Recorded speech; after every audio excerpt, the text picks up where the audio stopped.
You're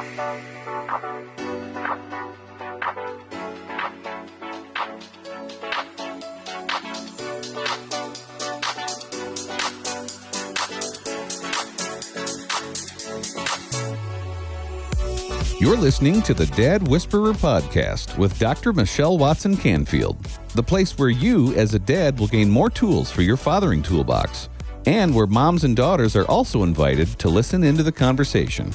Now, here is your host, Dr. Michelle Watson Canfield.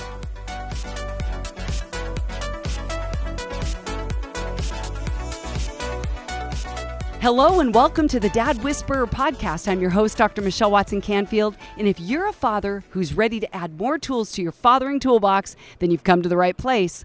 And even though I specialize in the father-daughter relationship, you know that these tools also work with your sons. And the reason for that is because it's all about you as a dad becoming more equipped so that you can intentionally and consistently pursue the heart of your daughters and your sons.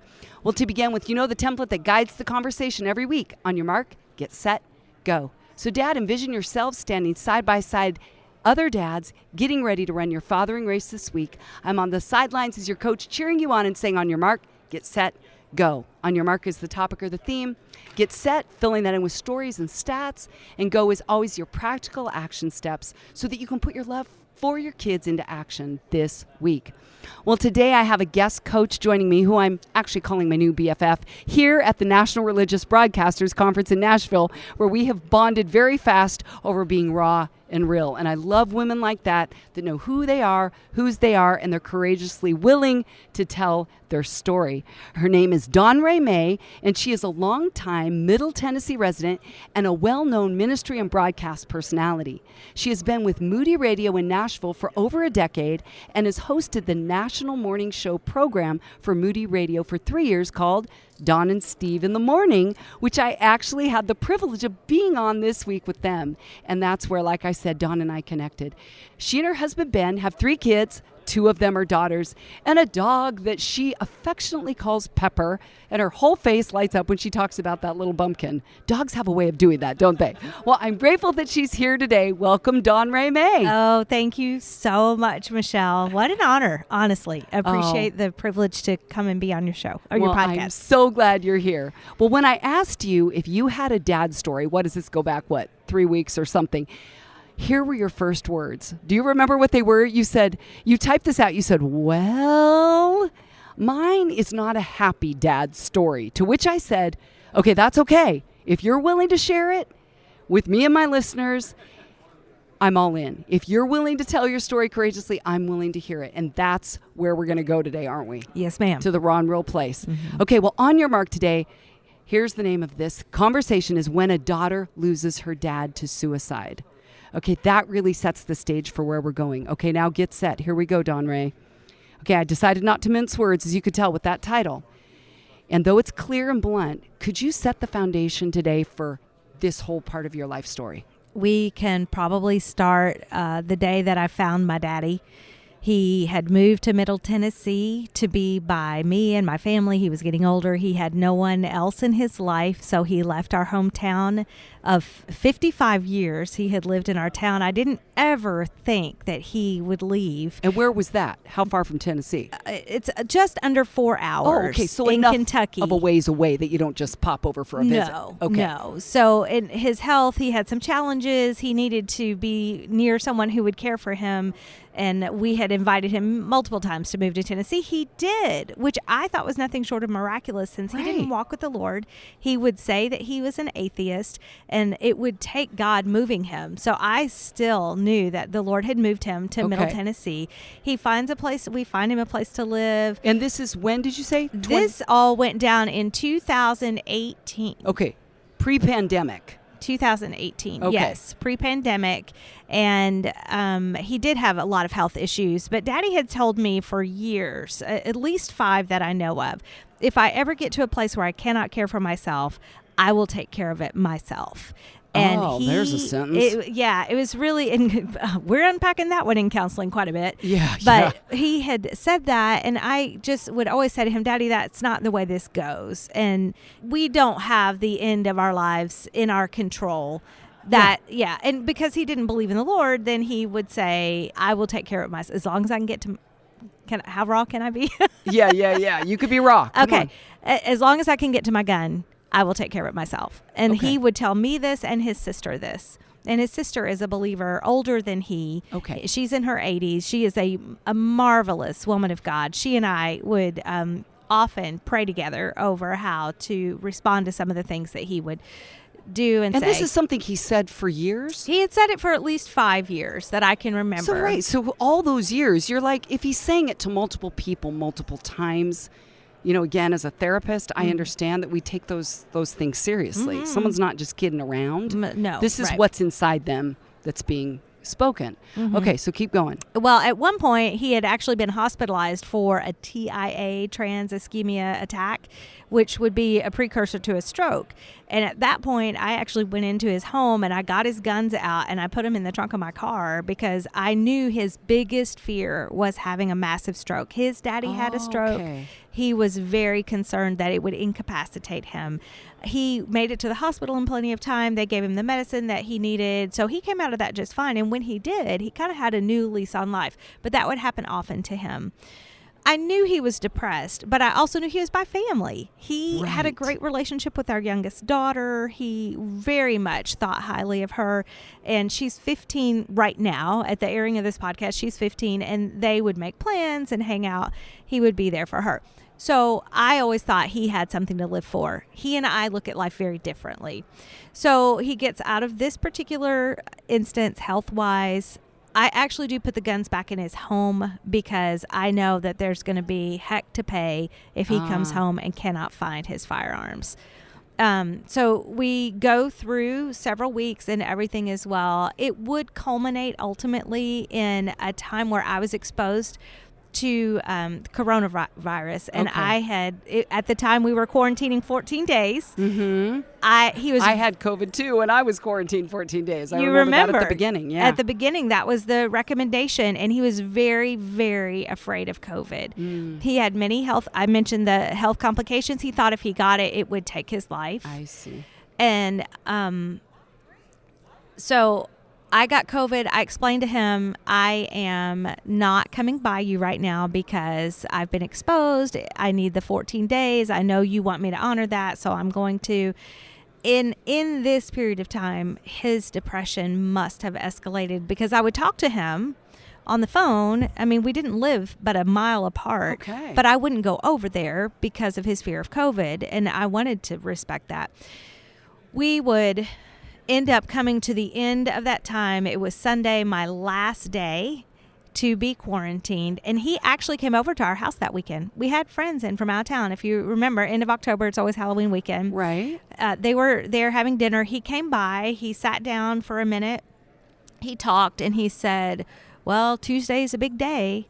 And we kind of looked at each other and looked at him, and he was very, very concerned about the upcoming presidential election. Okay. Very, very concerned. As concerned about that as he was the pandemic. I see. So when he brought it to our attention, what he was referencing, we said, "Oh, yeah. Well, I mean, it's going to be what it is. What it is. Yeah. It always is what it is, right? You can't put all your eggs Comes in a and political goes. basket. Right. That's not the way he would see life again. I see. Okay. So I saw him on a Saturday. Sunday, I spoke with him on the telephone and said, hey, how you doing today? Well, I'm not walking very well today. I said, let me bring you some food. No, I'm okay. I said, Dad, I can come right over. And he stiff-armed me again and said, no, it's okay. And he said, my back is really hurting. And it was one of these things. This is a really long, I mean, you can tell there's details here, right? And it is probably one of those things, because again, my parents are in their 80s. This is just kind of normal life, right? To hear different aches and pains and things going sideways. He would say that Meaning too. it wouldn't have been alarming No. you to hear these things. It wouldn't, even though if I'll backtrack to August, so this is end of October, Right. August, he actually called my husband. I was at work. He called my husband, who was working from home, and said, I need to come talk to you. He came to the driveway. Ben went out, got in the car. They talked for about an hour, and Daddy said, I'm going to take my own life, and I want you to take care of Dawn. And your husband didn't tell My you that? husband called me the minute he got out of the car. Okay, good solid relationship there. I no went secrets. tearing out of work. I work Okay. about 30 minutes away, and I went straight to his townhouse and sat and talked and cried with him for over an hour and said, you can't do this. Okay, so this is really important to set set the stage or the foundation for what happened then in the next Yes. few months. Okay. Yes. So going back to October, Sunday, Yep. nope, I don't need any food.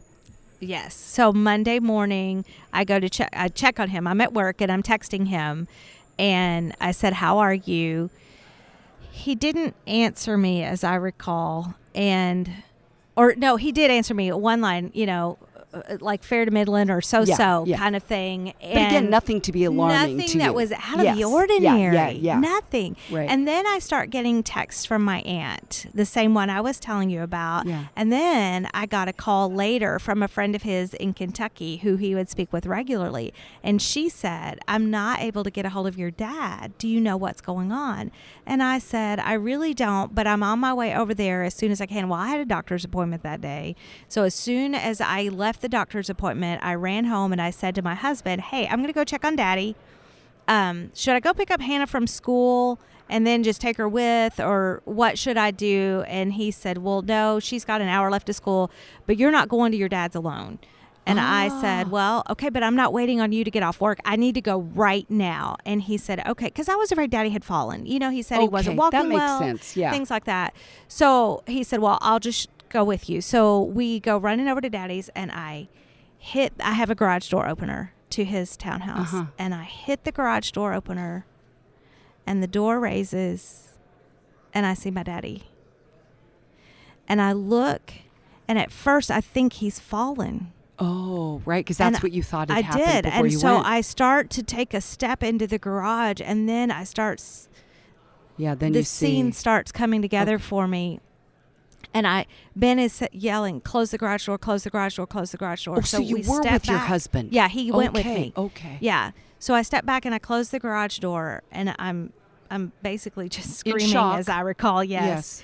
And I think I don't even remember who called 911, but one of us, I think I did. I called 911 Okay. and said, I just found my daddy in his garage. I think he shot himself. I just need, I'm stuttering. And had you ever envisioned that you'd be making a call like that with, 5 years? even or if he months said earlier? it, I so totally didn't believe he would actually do it.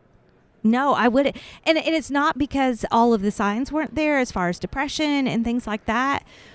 But why would you do that when you have a daughter that loves you And a lives in the same granddaughter town? that you're close to. A granddaughter, people that invite you to go do things even though you say no all the time.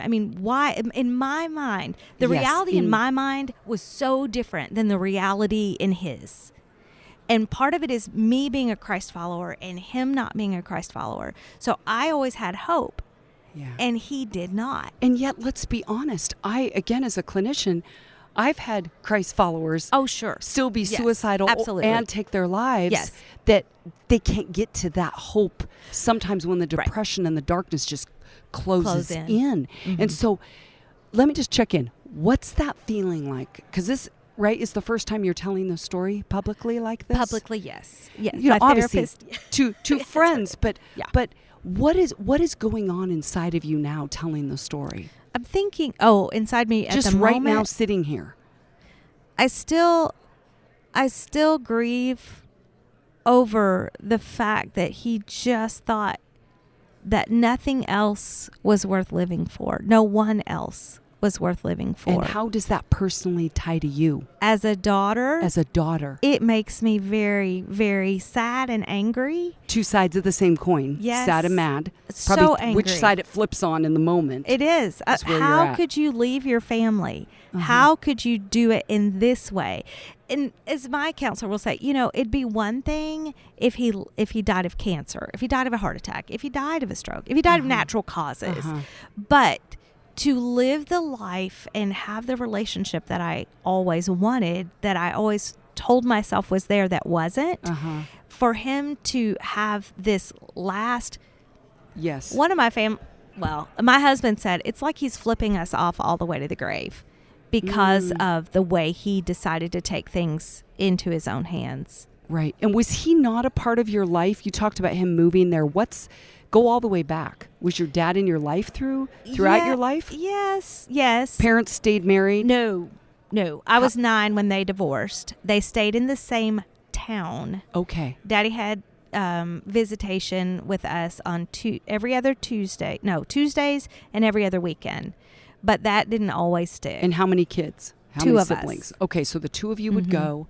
Sister or brother? Brother. Okay, so you have someone that you can, even through this process, talk with? No. Or not so much? My brother passed away 17 years ago, which also was somewhat under the influence of my daddy, because Kevin, my brother, he really thought the Lord had called him to be a pastor, and he wanted to go to Bible college, and my daddy wasn't having any of it, and basically just threw down the gauntlet and said, if you follow what you want to do, then I'll have nothing to do with you. And Kevin just really, you could say he caved. I don't mean it that but kind of spiraled. It's not a desensitized reaction. He just decided that he didn't want that kind of negative relationship with Daddy, so he did not follow what the Lord had put in his heart to do. And he then spiraled downhill very quickly, and 3 years later would be gone. He had taken a fistful of pills, and when his body was trying to get rid of the poison, he threw up and then he aspirated. I see. And he passed away. Wow. So you've there's got so nobody. much, Yeah. right? A brother, a sibling, and a dad Mm-hmm. who both, in essence, took their lives. And you're dealing with the aftermath. Wow. Well, we're going to take a break. And when we come back, I'm going to keep talking with my new friend, my courageous friend, Dawn Ray May, who's willing to share what it's like as a daughter to be left after her dad took his own life. We'll be right back. Are you a dad who has ever desired a deeper connection with your daughter, but haven't known how to go about it? Let's Talk Conversation Starters for Dads and Daughters is the very resource you need. Dr. Michelle wrote it with you dads in mind. This book will support you with scripted questions, equip you to decode your daughter, and inspire you with stories of other dads and daughters. Don't wait any longer to be the hero you want to be and that your daughter needs you to be. So, to let the talking begin, head on over to drmichellewatson.com/books and order your copy today. This book will become a favorite in your fathering toolbox and will give you the answers you've been looking for. That's drmichellewatson.com/books. Now, back to the Dad Whisperer podcast.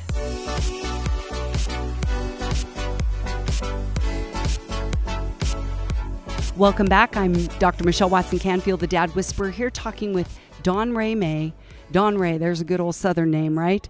And we're talking about when a daughter loses her dad to suicide.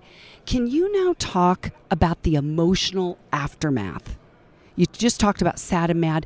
Take us into what it's really like day to day. Are you having flashbacks, nightmares of that scene? Regret, things you wish you would have said. We talk about survivor guilt, things on this side of it. Take us into the emotional side, if you could. There's many things that come to my mind when you ask that question. One of them was out of the gate when I started into counseling after this. So my counselor said something about the survivor's guilt and how common that is. And I have to tell you, Michelle, I actually was thankful that I felt like I had done everything I could do. And I know that almost sounds arrogant, but it really isn't. I wanted this relationship with my daddy for all my life so badly that I pulled him super close when he moved to Tennessee. And I went to every doctor's appointment. I still have the notes in my phone where I would, take notes. And you've gone back to those, haven't you, to read them? Well, no. I only have seen the doctor's names, and then I fought with myself whether it's time to delete them or not. But I don't think I can yet, because there are some things that I'm trying not to do while I'm still Yeah. not in a healthy place emotionally. Right. with Making this. those kinds of decisions. Maybe you Correct. turn them over to your husband so they're not He's done a there, lot. but they're still there.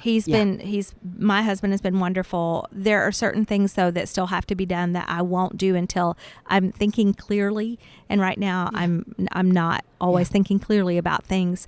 But I was grateful that I had made the effort to do what I could for Daddy while he was here. Yeah.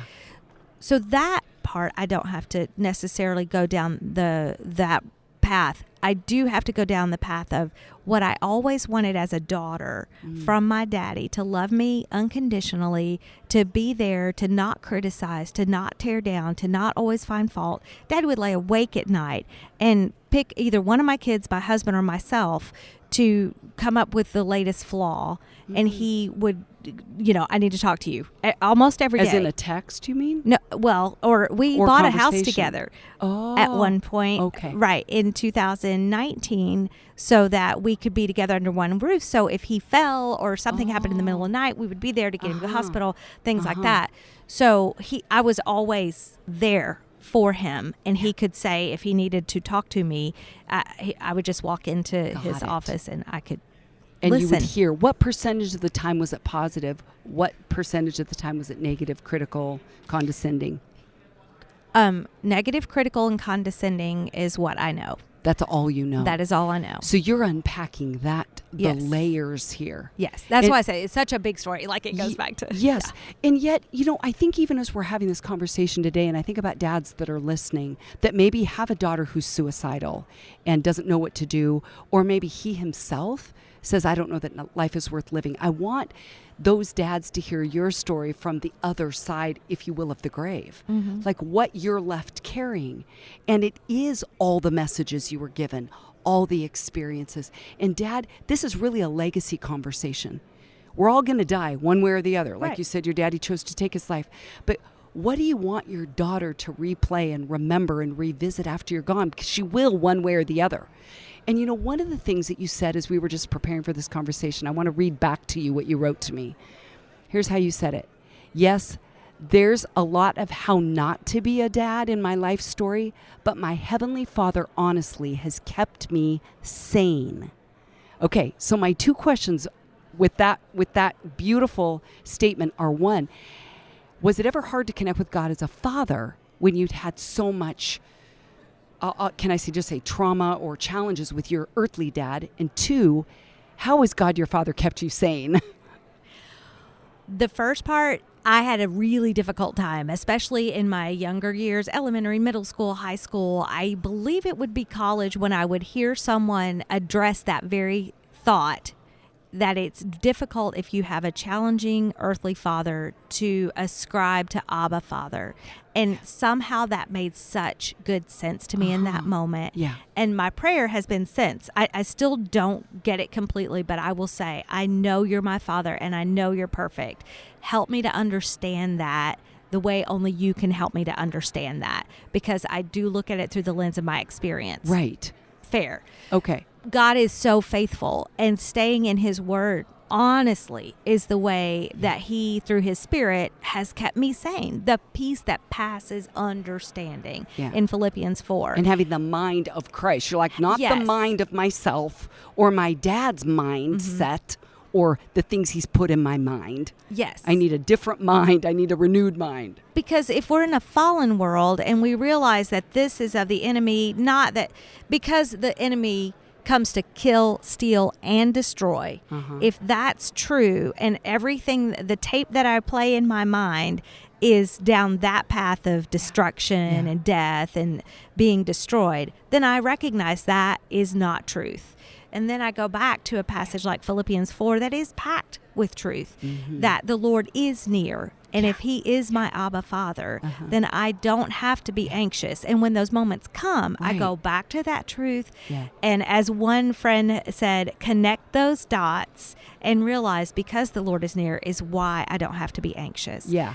I can stand and know that the peace of Christ will help me get past even what I understand, right? We don't have the mind of the Lord, Right, but we right, do have right. the Spirit of the Lord Yeah. in And us. don't you love the fact that if Jesus says, I'm only here so you can know my dad, Yeah. that all those things that you're saying that are true about Jesus is near. You're like, God is my Father is near, even though my earthly father was so far. Yes. Whether it was physically far or whether it was just mentally far or you couldn't really reach him emotionally. No. And Right. like, That's okay, accurate. I wish we could talk so much longer, but my guess would be one, your dad had so much brokenness in his own story Very that's true. what he brought to fathering. Very And that true. it wasn't about you, but you got that overflow. So Dad, if you're listening and you got stuff, I mean, we all have stuff, but find someone that can walk with you through it so you get it out so that it doesn't just get visited on your children. And number two, I would say the thing that comes to mind is that kind of comes to mind to ask you actually, Dawn, is if your dad was sitting here right now, what would you say to him? I think I would say the same thing that I said to him in August, and that is, don't leave me. Wow. Don't I'm leave not me. ready to do life without my daddy. I still need you. Doesn't matter that how old are you? Yeah, 54. So some people might say, oh, you're Yeah. married, you're an adult. Look at that. Brings tears. Don't leave me. Dad, Dawn Ray is saying the same thing that your daughter is saying. Yeah. Don't leave me. Even in a dysfunctional relationship, Yeah. he's still my daddy. And Yeah. I still appreciated the strengths that he had, the things that I Yeah. could learn Yeah. from Yeah. that were good. Yeah. And though right now I remember the bad, I know there'll be a day that I come out on the other side and I can remember the good Yes. again. Yeah. But just having him in my life, in Yes. proximity, Yeah. that I did not get Yeah. like that in my youth was such a gift to me. Yeah. And to have him say, yes, I'm here, but it's not enough, and leave me in the way that he did, my response to him right now would be, don't leave me. Okay. Dads, do you hear that? I mean, I wish you could see Dawn Ray right now because her eyes are welling up with tears. Her face is telling the story. And I so appreciate you unpacking this. I've got one last question for you. I love to end with a go step so that dads listening have a practical way to put that theme into action. So if you were sitting across from a dad listening right now who maybe doesn't feel like he has much reason to live, he's made a lot of mistakes, not only in his relationship with her, but maybe in life, what would you tell that dad to do today to strengthen his relationship with his daughter now? I think I'd do a twofold reply to that. One, if you're really struggling and you really think you have nothing to offer, would you bow your knee before the Lord right now? And if you don't have a relationship with him, honestly, start that today. Just repent of your sin and ask the Lord, because he's given you life. He created you with purpose. And I promise you, he has a purpose for you. And then the second thing that I would ask you as a dad to realize is, by position, you already have an authority, not like the authoritarian, but you have an authority in your daughter's life that she craves, that she desires. There's a connection there. We need our Yes. guys. We need our dads to be dads. And if that is loving your daughter, looking at her, here's the one thing I can say about Daddy. I work in Christian broadcasting. You asked me if there was a positive thing. He could tear me asunder, but if he met you, he would say, "Hey, Dawn, tell her what you do. Tell her what you do." He was so proud of you. Yeah. He was really proud. He just didn't really know how to affirm, Right. but he was very proud. I carry that with me. Like, I have a little gold star kind of in my heart that says, in the way that he could, he was proud of his daughter. Yeah. And I'm grateful for that. So your daughter, because of your position as Yes. her daddy, really does have an affinity. And listen, if the Lord says he can restore what the locusts have eaten, trust him in that. Okay. Believe him. There you go. Dawn Ray May, it has been awesome to be with you here today. Thank you for sharing your story and being so courageous. Thank you for asking. Your courage touches my heart, and I know those listening feel it too through the airwaves. On Your Mark today has been when a daughter loses her dad to suicide. You've heard from Dawn Ray May. She shared her story, and I trust that it encourages you, Dad, to reach out to your daughter, affirm her, find a way to touch her heart today. And as always, you can go to my website at drmichellewatson.com and find free resources. You can sign up for my bi-monthly Dad-Daughter Friday blogs as well. Remember, you can subscribe to the Dad Whisperer podcast on Apple or Google Podcasts, Spotify or Stitcher, where you can listen back or share them with your friends. Well, this wraps up another week's program. Thank you so much for joining me today. I'm Dr. Michelle Watson Canfield, the Dad Whisperer, signing off and encouraging you to make today a day where you intentionally and consistently invest in pursuing your daughter's hearts. Go Dads.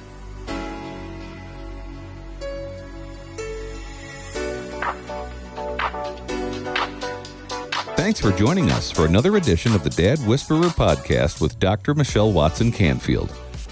We trust you've been encouraged by today's program, where you've been equipped with practical action steps to strengthen your relationships. Dr. Michelle loves hearing from you, so why not write her at drmichelle@thedadwhisperer.com. As always, you can listen to the Dad Whisperer podcast anytime on Apple Podcasts, Stitcher, Spotify, and Google Podcasts. Give a listen, subscribe, and leave us a review. For free resources or to invite Dr. Michelle to speak at your next event, go to drmichellewatson.com for more information. That's drmichellewatson.com. Thanks for being with us today, and we look forward to you joining us again on the Dad Whisperer podcast with Dr. Michelle Watson Canfield.